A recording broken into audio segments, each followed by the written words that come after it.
Hi everyone, it's Golden Pellets. I'm back with another activity. So today we're going to be painting parrots in the jungle, pájaros en el jungle.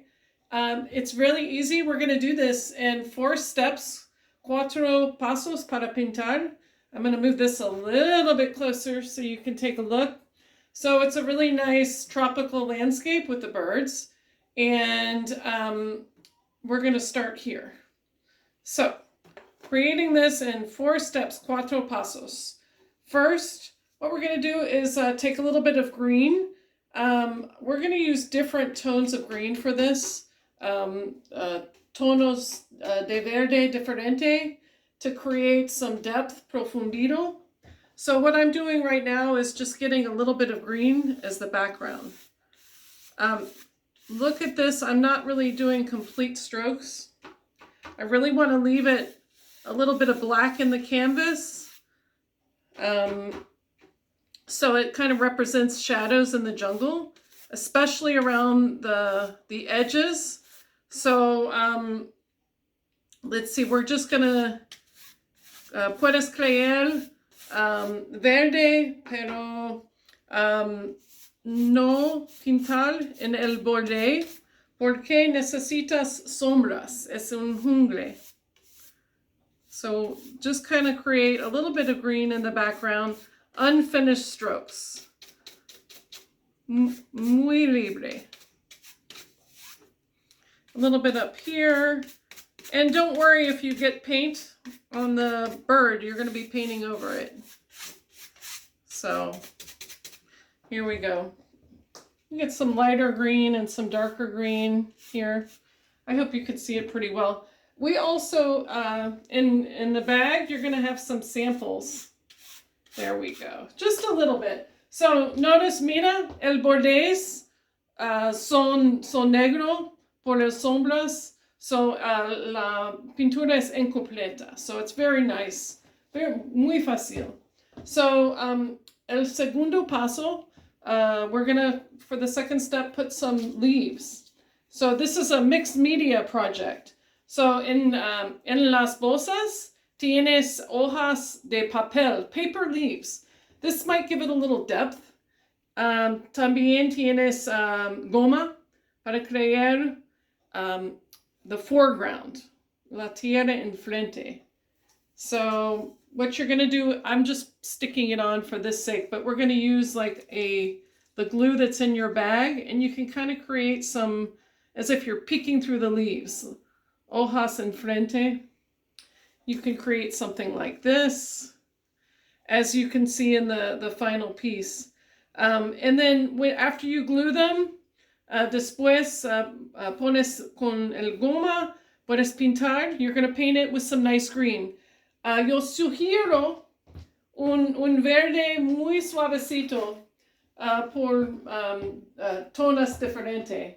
Por ejemplo, yo me voy a usar amarillo con un poquito verde. So I'm going to use green yellow with just a little bit of green to kind of create that nice lime color. It's getting there. It's getting there. There we go. That's a little nicer.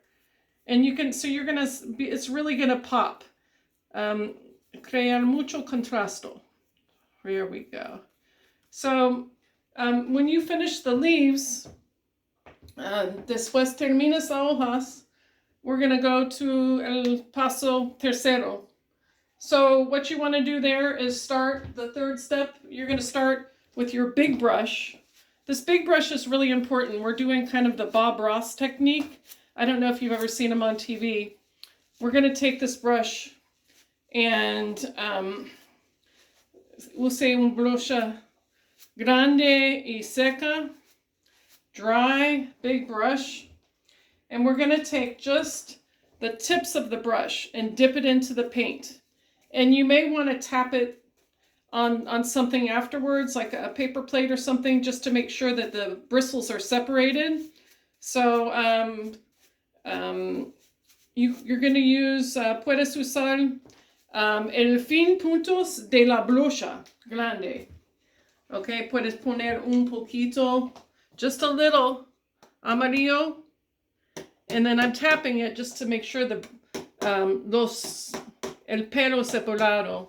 Okay, so this step, I'm going to have to hold this because it might get a little, so we're going to just touch some background leaves in. This is a beautiful technique to get some nice, it looks like trees in the back, sort of, because they're just leaves are hanging down. Muy larga or bajo, different lengths. And what I like to do also is cambiar los colores por los arbos en el fondo. So I'm going to put a little orange. I'm changing the colors because we have lots of different colors, especially in our tropical jungles here. So we're going to create some orange leaves as well. Again, with the tips of the brush. And then actually I'm going to put a little white on that brush. You can see, mira, I'm not cleaning that brush. No limpiar la brocha. Solo seca un poquito porque el color es mixta muy bonita. Trying to get some white on there. Okay. So just to show you how we're getting a little bit of contrast in the back too. So this white, el blanco, has a little bit of amarillo y naranja, a little bit of orange and yellow, and you can actually add some highlights in here. So you're creating a nice background. When you lay it flat, you're going to get a little more separation and dots, I find. But this is just for the sample, for the purposes of the sample. So we're finished with that. So el cuatro paso, the last step, is to really get the colors in for the bird. So puedes pintar el pájaros. So you're just kind of working back forward. We had to jump in and do the foreground with the leaves in order to let the background dry, so then you could go over it with those little points in the back. So this is kind of a different stage with some of the leaves. And you are going to get a sample. So don't worry. You'll get kind of a guide in your bag, which shows you samples of different parrots as well as this sample. So en las bolsas tienes ejemplos de pájaros diferentes por ayudar con colores. It'll help you pick your colors, get some ideas, and I really hope you enjoy this. This is mixed media, and I really love this project just because you can get a lot of color in the foreground, background, and you can create a little window to put on your wall. Un poquito arte por una ventana en la pared. I hope you enjoyed as much as I do, and I hope to see you all soon. Thank you.